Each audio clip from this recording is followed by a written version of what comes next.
How much debt is enough to file a bankruptcy?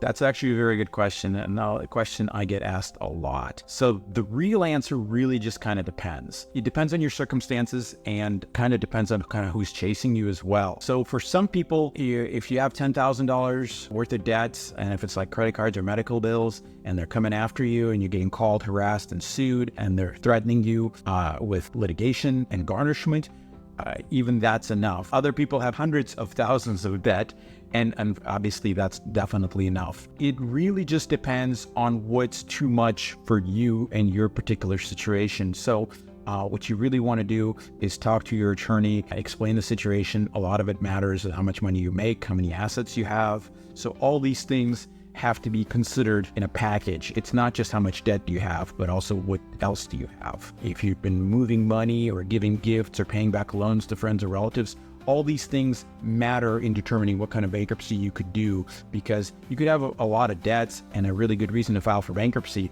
But if within the last year you've been helping your friends and relatives and paying back loans to your cousin or to your mom, that's going to create a situation where if you file a bankruptcy, you're actually going to open a whole new can of worms. The bankruptcy court doesn't like it when you've been helping friends and relatives and paying them back right before you file for bankruptcy. It's considered a preference. You're helping your relatives instead of paying your bills, and it's unfair. And the bankruptcy court will take steps to try to get some of that money back. So all these things need to be considered. So when you're trying to figure out how much debt you have, if your debt's enough to file for bankruptcy, you really should talk to a specialist, a professional, a bankruptcy attorney with lots of experience to look at your entire life, at least within a year or two before you file, to determine if it's appropriate for you to file or if you're going to cause more damage.